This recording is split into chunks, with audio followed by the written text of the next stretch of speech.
more love, more joy, everything. It's inspired young people. Inspiration comes from within you. When you clear out the garbage that's in your mind, you then create space for something better, more beautiful to come in.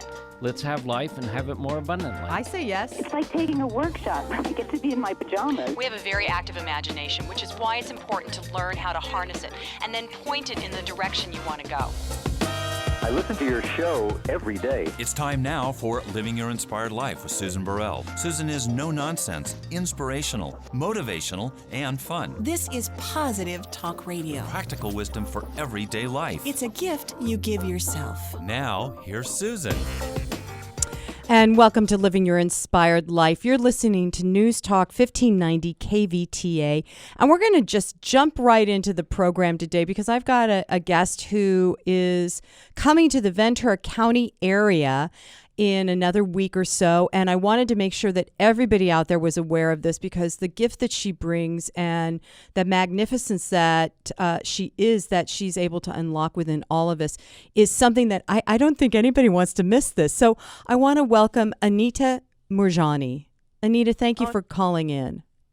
Thank you so much, Susan, for inviting me on your show. I really appreciate it. I appreciate it. And so the book that you wrote, and it came out a couple of years ago, it was on my radar a couple of years ago when it came out, is called Dying to Be Me, My Journey from Cancer to Near Death to True Healing. And that is a lot right there in that title.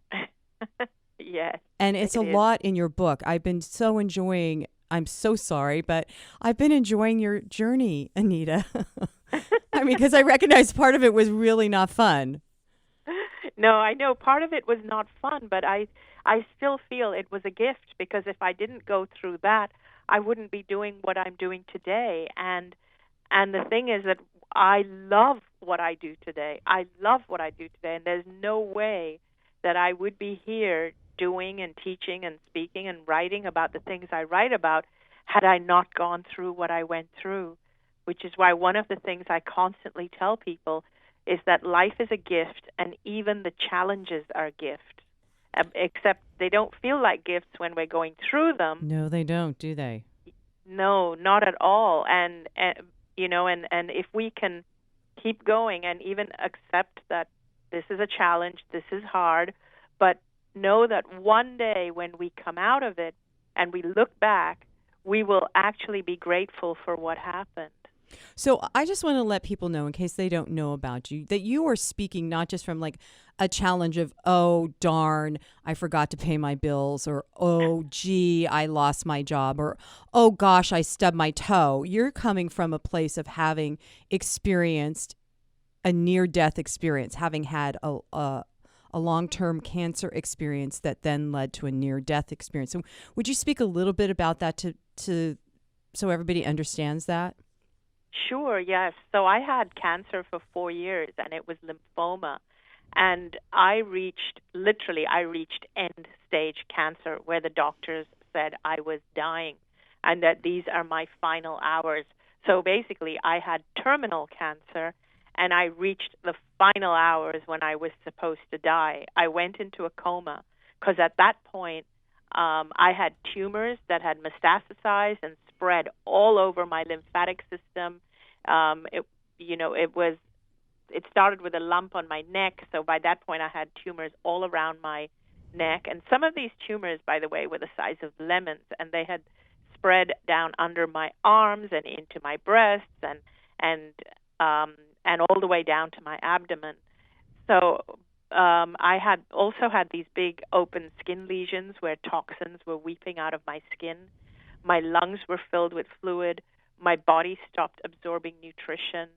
I couldn't breathe without the aid of being connected to an oxygen tank. And if I would lie flat, I would choke on my own fluid. And because my body was not absorbing nutrition, I weighed about 85 pounds, and I had no strength. My muscles deteriorated, so I couldn't walk because my legs didn't have the strength to hold my body up. My neck didn't even have the strength to hold my head up. So that was my condition. I was in extreme discomfort and pain, and I was on morphine. and then my organs started to shut down one by one, and I went into a coma. That's a hell of a challenge to call a gift, Anita. I know. It is. And yet, when I went in the coma, what I experienced while in the coma, while it appeared, while my body was lifeless and listless and my eyes were closed, it appeared I was in this coma, but I experienced something that was just incredible and indescribable. And I was actually aware of everything that was going on around my physical body and beyond. And I experienced, it's called a near-death experience, but I would also call it an awakening, because I felt more alive and more awake than I've ever felt in physical life. And it was like I had woken up from this bad dream. So while I was going through the cancer, every day I would wake up in the morning wishing it was a dream, a bad dream, and wishing it was a nightmare. But it wasn't. And then when I supposedly died or was in the coma, I really did wake up and realize that, that life, that my life up to that point wasn't real, in the sense that what I was now experiencing felt even more real, more vivid, and the clarity was just amazing. And I want to share a quote from your book, Anita, because this is one of the ones that caught me, because you said after you woke up, you were able to look at yourself with fresh eyes, and I saw that I was a beautiful being of the universe. I understood that just the fact that I existed made me worthy of this tender regard rather than judgment. I didn't need to do anything specific. I deserved to be loved simply because I existed, nothing more and nothing less. Yes. Wow. That is so true, and it's taking me back. You reading that is taking me right back to where I was. And it was just the most amazing feeling, where I felt I was loved unconditionally, and I realized I was much more powerful and magnificent than I had ever known when I was in physical life. In fact, we all are, and we're all loved. And you see, I had spent a lifetime of trying to prove that I was worthy and deserving of being loved. I had never loved myself. I'd always forsaken myself, treated myself like a doormat. And when we treat ourselves like that, we allow other people to treat us like that. We kind of set the barometer, or we set the bar for how other people treat us. Mm-hmm. And I always made myself small, and I was a people pleaser. I was always trying to win other people's love. And it was only when I went into the coma and when I woke up in this other realm that I realized, oh my God, I don't have to work at trying to be worthy and deserving of love. I already am. I am, just because I exist. Because I realized in that realm that we are pure light, pure love, or like without our bodies, without our physical bodies, we also are without our gender, our culture, our religion. All of that gets left behind here. And what crosses over is our pure essence. And I realized that my pure essence is pure God, or pure consciousness. And if I don't love who I am, what it means is I'm not loving the aspect of God that is expressing itself through me. I love that. We are denying. I Sorry? love that. No, I love what you're saying. And Right. I think that a majority of people have had the experience that you had prior to your near-death experience, of feeling that they weren't good enough, and no matter how hard you try, it's not good enough, or I'm not worthy, all that stuff. And Yes. but boy, I hope we don't have to go through a near-death experience to wake up. No, and exactly. This is why I share my story. In fact, I tell people that when you make yourself small and you dim your light and you treat yourself like a doormat, what you are doing is you are denying the part of God that expresses itself through you. You're denying that and dimming that and not allowing it to express itself through you. The idea is to really allow it and let it express itself. That's why you're here, and that is your purpose.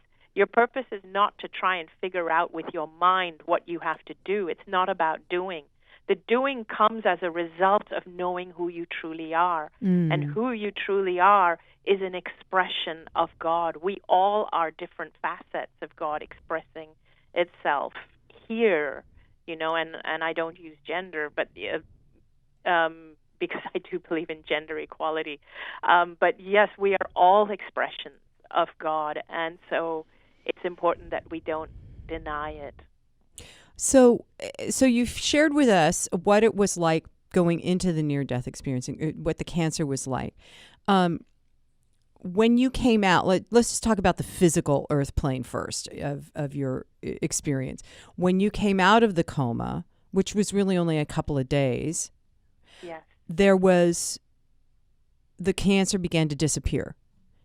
Yes, it just began to melt away. So when I was in that realm, I understood why I had the cancer. I understood it was because every thought and every decision I had made in my life up to that point was made from a place of fear, not love.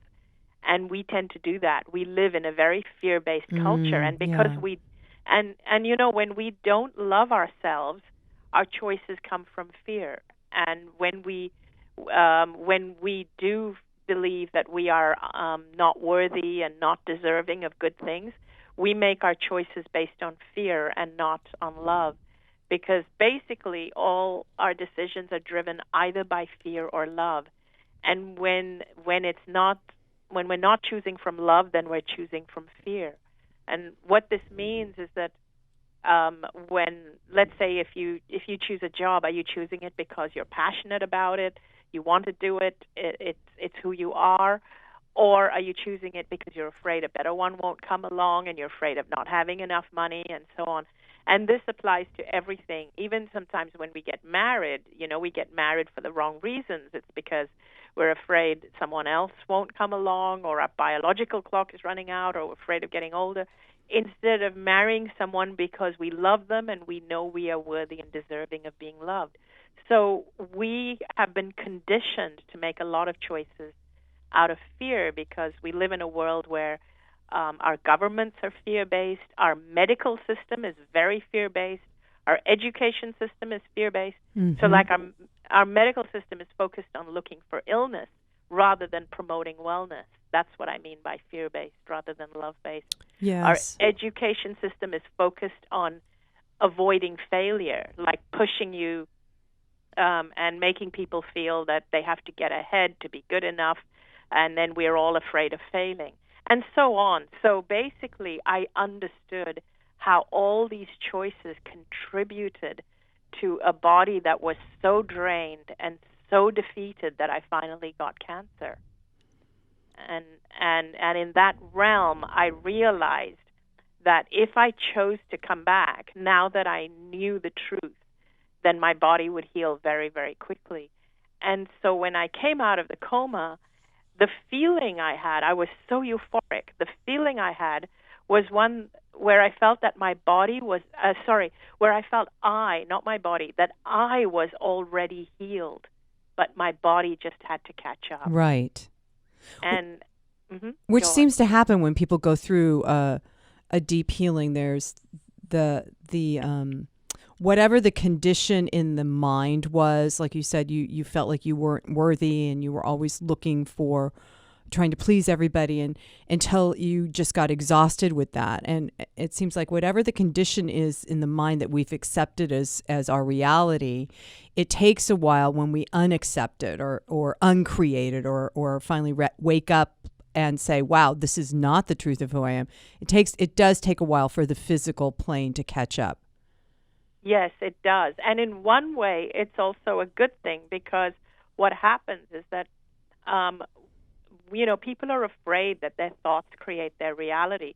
But actually, you have plenty of time to grow and learn, because your reality doesn't get created so quickly. In the same way, also, it works the other way, as we just said, that when we realize we're healed, it takes a little bit longer for our physical body to heal. But by the same token, I tell people, when you feel fear, embrace and accept the fear, because it will pass. When we deny the fear, people are so afraid of their thoughts today because they believe our thoughts create our reality. Mm-hmm. And because we're afraid of our thoughts and we think, oh my God, this negative thought is going to create a negative reality, we suppress it. And because we suppress it, we kind of sweep it under the carpet, but it's still there and it keeps rearing its head.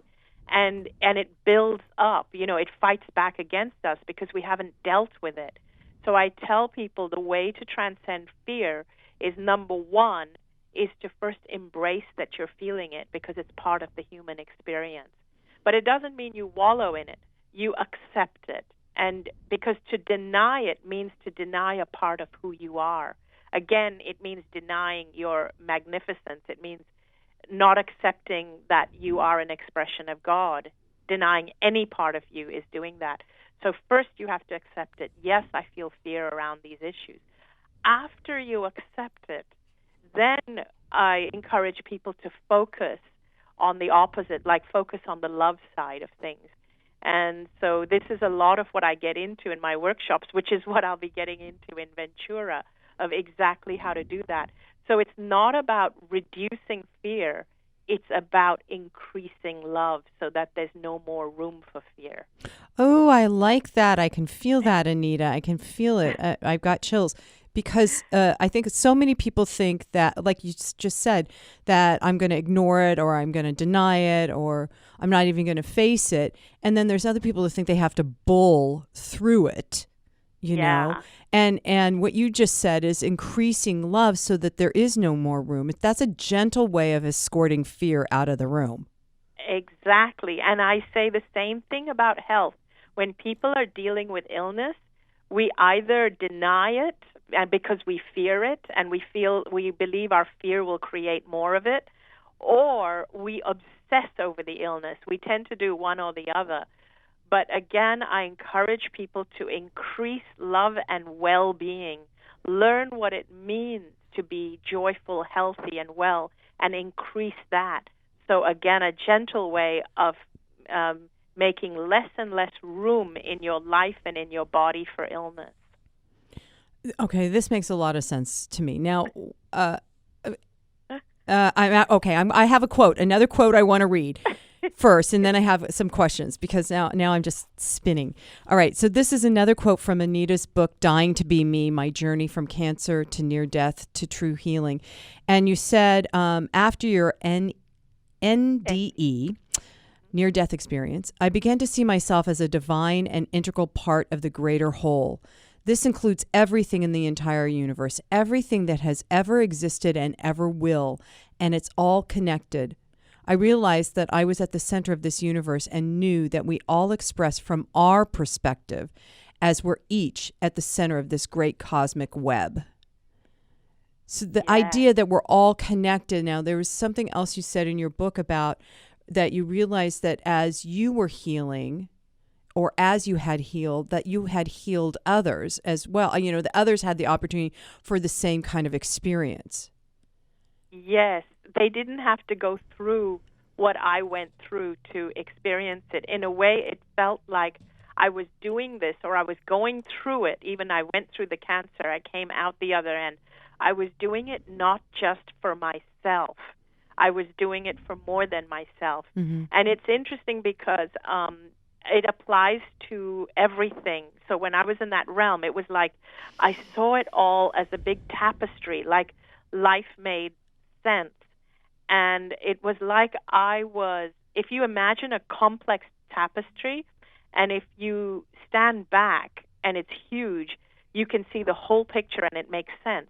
But if you come really close, and you're only seeing what's right in front of your eyes, you're so close, the tapestry doesn't make sense, but what you see are individual strands of silk threads woven through all different colors to make that tapestry. Now imagine if one of those threads, each one of those threads is each one of our lives. So one of those threads was my life. And it was as though I could see where I had touched other people and where other people had touched me, and where the people I had touched went on to touch other people, and so on. And so how we're all intricately connected. Our lives are connected to create this beautiful, complete picture that makes sense.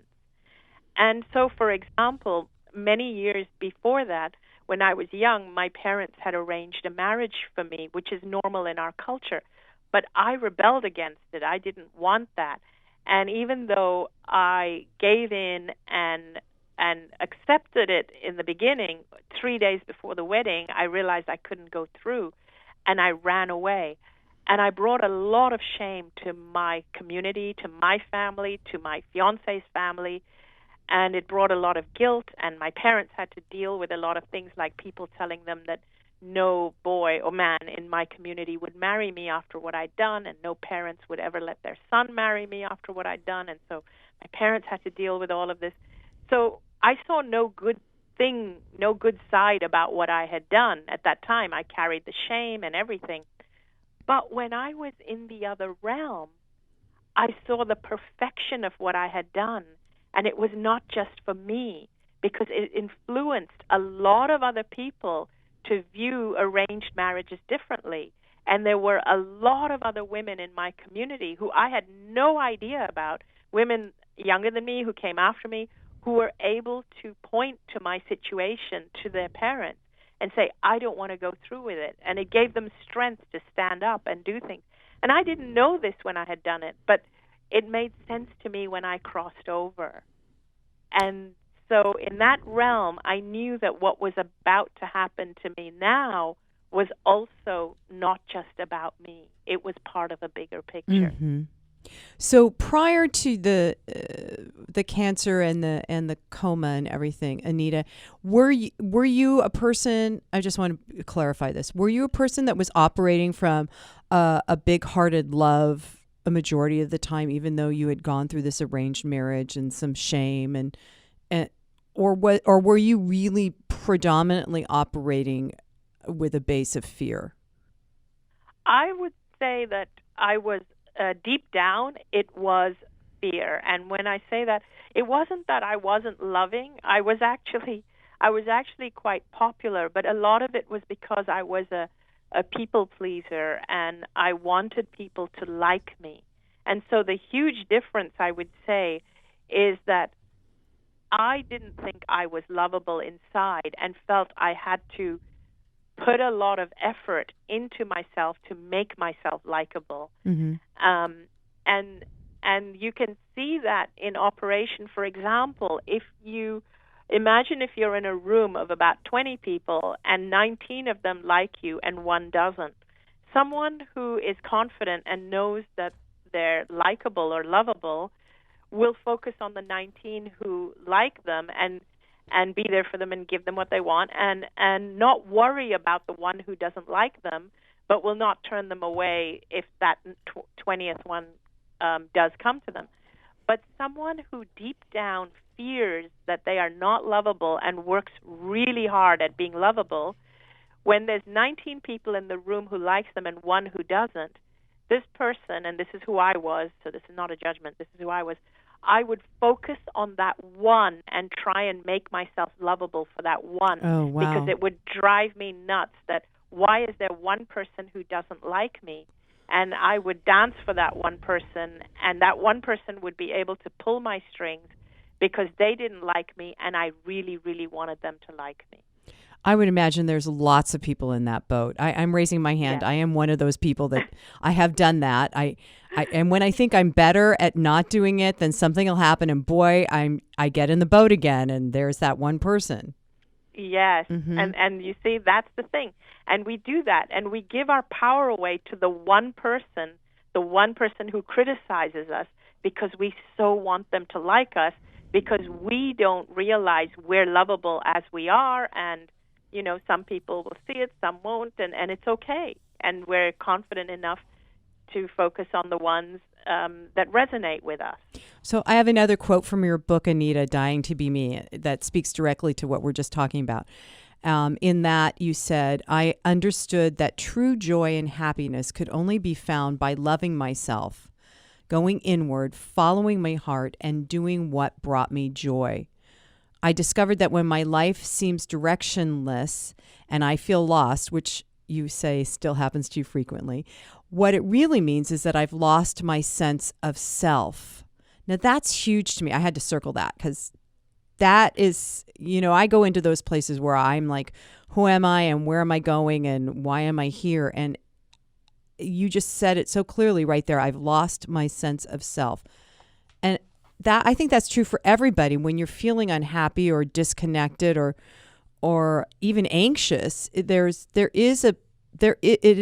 true that we have lost our sense of self or our sense of center. Yes, and that happens. That's very common because we have been taught to look outward and not inward. And we have been taught to compare ourselves with other people rather than to turn inward and ask ourselves, what brings me joy? What am I passionate about? What do I love to do? And we're not encouraged to follow our passions or to follow what comes naturally to us. We are, in fact, taught from the time we start school, we're taught to compare with everyone else because that's how we're graded and judged in comparison with all the other kids in our class. And we're graded accordingly. So it's very natural that we start to learn, I have to compare with them. I have to be better than them. And so what we end up doing is we grow up doing all the things that we think we need to do to get ahead of the person that's in front of us, and we end up living a life that is not our life. It's a life that we think everyone else wants us to live. We make our choices made from external expectations, the expectations of others, or what we believe are the expectations of others. In actuality, nobody really looks at us or cares because everybody's busy worrying about themselves being judged. It's true. We're all running around going, oh my gosh, I hope nobody's watching because I don't know what I'm doing. Exactly. And I like your idea. This is something we talk about on Living Your Inspired Life often, is living your life from the inside out. So would you share with our listeners what you think that means to you? Okay. Because it is what we're just talking about. Yes, it absolutely is. And for me, it really means turning in. And it's not about what you do, but it's about being who you are. That's number one. So the way to even to figure out what you're supposed to be doing is to first know who you are. And by knowing who you are, it's by asking questions like, what brings me joy? If I could do anything today, what would I do? Who are the people I love? Who are the people who love me? And some of the questions I ask myself is, how much of my time am I spending doing what I love, and how much time am I spending doing what I think I should do or what is expected of me? And if the proportion of time you're spending doing what you think you should do or what you think is expected of you is much, much higher, and in most cases people hardly get any time to do what they love, then definitely they are not centered, they are not being who they are not living a life from the inside out. They're living a life from the outside in. But when we can actually answer that question with, I'm living most of my life doing what I love and what I'm passionate about, and very little is just with things I feel obligated or that I feel I should do or have to do, and then we're really on the way. Yeah, so I you're speaking right to me, Anita, because I've just gone through a life transformative experience over the last few years, and during it I was realizing that the journey is from the inside out, and loving myself more than I ever have, and loving what I do and all that. And what's happened, because we are growing and changing and transforming beings, I guess, is that I've come to a place, and I'm speaking about this because I think this happens to everybody. I've come to a place where, wow, everything I've been doing up until now kind of feels complete. And yet that's what I've been doing what I love. So now, so what would you suggest for people like me where you're at your next yet to be, right? Okay, so there's something else I need. There's something else I think I want to do, but I don't know what it is. And so to ask the question, what brings me joy? Well, what I used to do brings me joy. You see what I'm saying? What I think so. So what you're brings saying me that, joy in the future? I don't know because I haven't gotten there yet. yes, I actually feel that that's a wonderful place to be because I don't believe in setting goals. When you know or when you have an expectation of what your future holds, it actually limits your future to what you are thinking of or imagining or setting as a goal or what you are planning. Whereas I like it when it's open-ended because that's when the biggest things happen. I actually believe we limit what we're capable of with our minds by planning and thinking and setting goals and steps, or by wanting to know. Even your desire to know what the next step is may actually limit it. Just go into like free fall, a place of ambiguity. And the only thing you have to do, and so people actually say to me when I say this, go into the space of ambiguity and it's okay not to know. And people say, yeah, but then I might walk around, like wasting my life and spending my time sitting in front of the TV and eating potato chips. And I say, no, the point is, just remember this one part is just remember to always love yourself. Just don't stop loving yourself. Love yourself like your life depends on it, because it does, and it's too bad we weren't taught that from the time we were young. So love yourself. Every choice you make that comes up in front of you every day, make it from a place of love and not fear, and that's the thing to be aware of. So every choice that comes at you, just say, am I making this choice out of love or fear? And what would be the loving choice to make rather than the fear-based choice? And as long as you do that, you will soon start to get direction again. That makes a lot of sense to me. I'm going to practice that. And I specifically like the loving yourself like your life depends on it, because I know for many people, okay, and me, we're talking about me. If you have the kind of chronic I'm not good enough thing going on, or I have to be perfect in order to be good enough, or whatever your chronic thing is, it gets hard sometimes for people, for me, to love myself when I'm in those stuck places, because I can love myself when everything's great, but when stuff starts to change, and I'm not recognizing that I just have to go with that flow, then the old stuff crops up. And it happens frequently. I know this is true for lots of people. Yeah, it is. And the thing is that for us, when the old stuff crops up, again, we start to feel we're not good enough and we're not loving ourselves. So the mantra, at least for me, is how can I love myself more? Where am I not loving myself? What would I do if I did love myself? There's another question to ask. What would I do in this situation if I did love myself? And those are the kinds of things that I would ask myself. And I also get people saying to me, but what about other people? Don't we become narcissistic if we love ourselves too much, and so on? So my answer to that actually, and so they're referring to what about service for other people and so on. Now, the problem that I had was that I was always putting other people first, always. Yep. To the point that I got so drained, and I felt it was selfish to put myself first or to take care of myself. I got so drained that I finally got cancer. And when I was first diagnosed with cancer, although it was fearful, there was a part of me that said, now I get to take care of myself, because I had an excuse. So what I'm trying to say is, I can relate. Yeah, so I'm trying to tell everybody, you don't need that excuse. It's okay to take care of yourself. And here's another piece to that. I really believe that people who come across as being selfish, narcissistic, egotistical, and so on, actually lack self-love, and so they need to draw attention to themselves.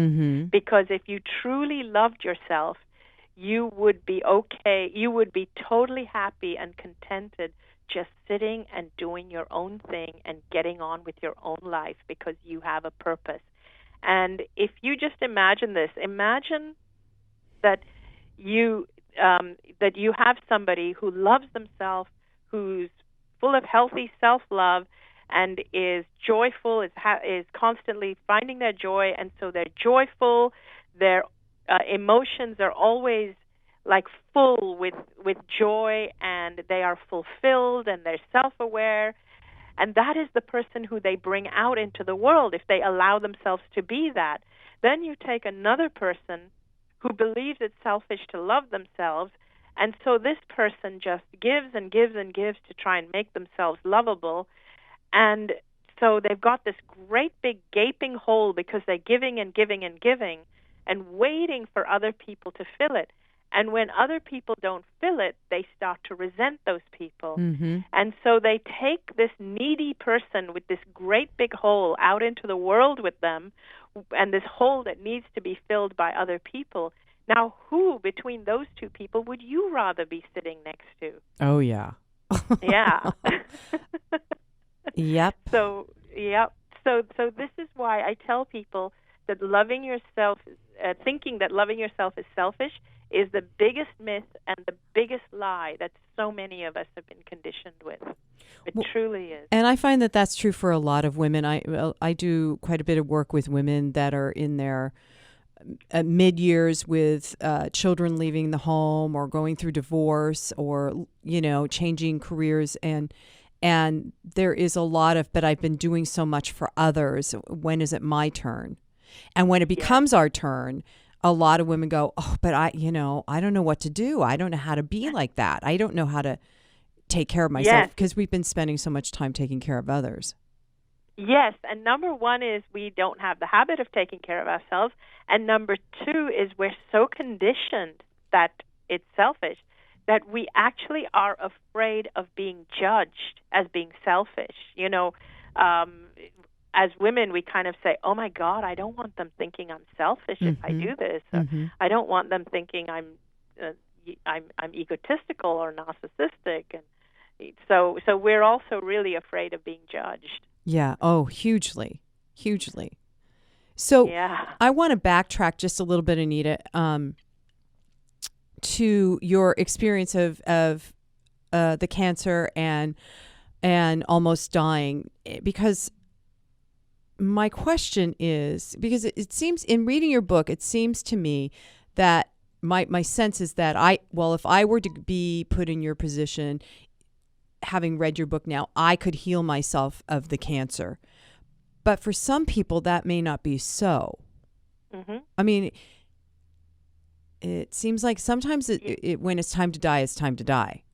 Yes, and my point really is that death is not the end, and also death is nothing to be feared. Death is not to be feared.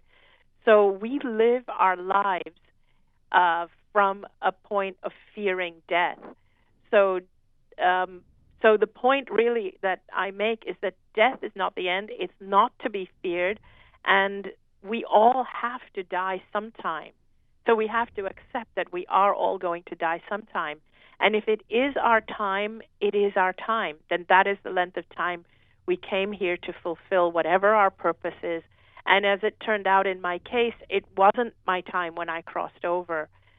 Even though I felt I had the choice, it was also pretty clear that it wasn't my time, and that's why I had the choice. So I knew that if it was my time, I wouldn't even have been given the choice. Mm-hmm. So when people do pass on, it is their time. And if it is because of cancer or whatever, that is the method that at some level, even if it's before they were born, at some level they chose that method to go. But by the same token, I also believe that if people knew that diseases like cancer are not just physical diseases, I actually believe that that diseases like cancer they start at an emotional or even spiritual level, and because I believe that we have really become a very, very fear and stress-based culture and race of people. We really have. And it's not just the food we eat, because I know a lot of people believe that cancer is caused by what we're ingesting. But I actually feel that when we start to really fear all the foods we eat, we're actually contributing to our downfall because I was obsessive and really fearful of everything I put in my mouth, because I was told that everything caused cancer, basically. Pesticides in food, hormones. I was told it was the hormones in soya milk, and so on. Everything I switched to, a couple of weeks later, there'd be research showing even that was bad for me. So I used to be really fearful and obsessive of everything I ate. So I tend to move people away from that direction and say, okay, let's deal with the fear. Let's make life more pleasant. And I honestly believe that if we love our lives, have passion about our lives, have people in our lives who we love and who love us, and if we have purpose and passion, we do live longer. We really do, because we're happier people. Well, that makes a ton of sense to me. A ton of sense.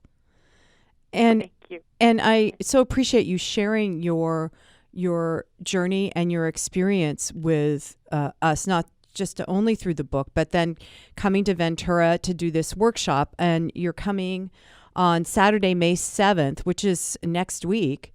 And it's at the Ventura Center for Spiritual Living. That's at the corner of Laurel and Santa Clara here in Ventura. And the cost is $115. But if anybody's listening, the workshop's it's an all-day workshop. It's called Being Myself. I would love to just be myself. Thank you, Anita. But everybody can go to the website venturacsl.org to sign up and pay for the day of the workshop. Because it sounds like it's going to be very, very fun and transformative. Yes, and I'm glad you mentioned fun, because I like to keep things fun. That is so important. We have lost our sense of humor. So, yeah, I like to laugh. I like to get people to laugh, and I think it's so important to laugh every day. And, in fact, even the way we practice spirituality, we've really lost our sense of humor about it. We take it all too seriously, including spirituality. Yeah, and I doubt that the universal all that is that heavy, is that serious. Yeah, I think the universe has a sense of humor. Mm-hmm. Definitely. Anita Moorjani, thank you so much for joining me today on Living Your Inspired Life. The book is called Dying to Be Me, My Journey from Cancer to Near Death to True Healing. And Anita is going to be coming to the Ventura Center for Spiritual Living on Saturday, May 7th for a workshop. Be there and be yourself. So thank you so much again. Thank you, Susan. Really appreciate it. Thank you. So I want to just continue with a reading from a little bit more of Anita Moorjani's book, Dying to Be Me, My Journey from Cancer to Near Death to True Healing, because I think these statements are really important. And again, it kind of backs up her or supports her workshop that's happening on May 7th here in Ventura, Being Myself. So in this book, she says, sweeping statements such as negative thoughts attract negativity in life aren't necessarily true and can make people who are going through a challenging time feel even worse. And this is just my personal aside, Susan's aside. I got to attest to that. That's so true. When I'm feeling bad and out and somebody says, well, you're just being so negative, that doesn't help me feel better. All right, people, don't do it. She goes on to say, it can also create fear that we are going to attract even more negativity with their thoughts. Using this idea indiscriminately often makes people going through seemingly tough times feel as though they're bad for attracting such events. And that's just not true. If we start to believe that it's our negative thoughts that are creating any unpleasant situations, we can become paranoid about what we're thinking. On the contrary, it actually has less to do with our thoughts than with our emotions, especially what we feel about ourselves. So what she's saying here is that if we're constantly feeling ashamed or angry with ourselves or fearful about something that's happening, then that just creates more of that. In that the emotion then ties the experience to us, as opposed to allowing the experience just to move through. I hope this makes sense. Because when she was talking earlier in her book, she was talking when she was in her coma, Anita said that she felt that the more she could hear everything that was being said about her and around her in the room and down the hall and things like that. She could hear her doctors and her family talking, and the more she started to feel sorry or sad that her mother or her brother or her husband were upset at losing her, the more those emotions that she was feeling started to anchor her back into the earth plane. And yet then this experience of greater love and wholeness and well-being would lift her up out of that so that she could have this near-death experience that was so enlightening to her. So I think that that's true on the earth plane too. When when our emotions start revving, then it does call to us a bit of that experience, the thing that we are afraid of or ashamed of or whatever. And it takes a while, like Anita said earlier in our conversation today. It does take a while for those things to happen. So she goes on to say, it's also not the case that attracting positive things is simply about keeping upbeat. I can't say this strongly enough, but our feelings about ourselves are actually the most important barometer for determining the condition of our lives. In other words, being true to ourselves is more important than just trying to stay positive. I love that. I love that whole concept. Now, if I can live my life this way, I encourage all of us to kind of feel and think into that, of being more true to myself. And I have found this as in my experience, the more that I am true to myself, the more I choose to live my life fully as me, even with all the dumb things that come out of my mouth sometimes, but to just live my life fully and enjoy my life, the happier I am, the healthier I feel, the financially well I become, and it's not about me trying to, have a positive thought or stay upbeat, because when I'm unhappy, I'm unhappy. And when I'm happy, I'm more than happy. So she goes on to say, I allow myself to feel negatively about things that upset me because it's much better to experience real emotions than to bottle them up. Once again, it's about allowing what I'm actually feeling rather than fighting against it. So she's talking about not even befriending it, but it's what she said earlier in the conversation of allowing means also to love, to put love in there, so that the thing that I'm afraid of or that I'm negative about can begin to soften and then dissipate. So she says the very act of permitting without judgment is an act of self-love. This act of kindness toward myself goes much further in creating a joyful life than falsely pretending to feel optimistic. And this is something that I encourage all of us on Living Your Inspired Life. The feeling optimistic is healthy if that's how you really, really, truly feel. But if it's something that you're doing to put a Band-Aid on, like Anita spoke about earlier in the conversation, to put a face on for the culture that you're in or the workplace that you're going to, it does not support you in having a better life, in living a fulfilled life, an inspired life.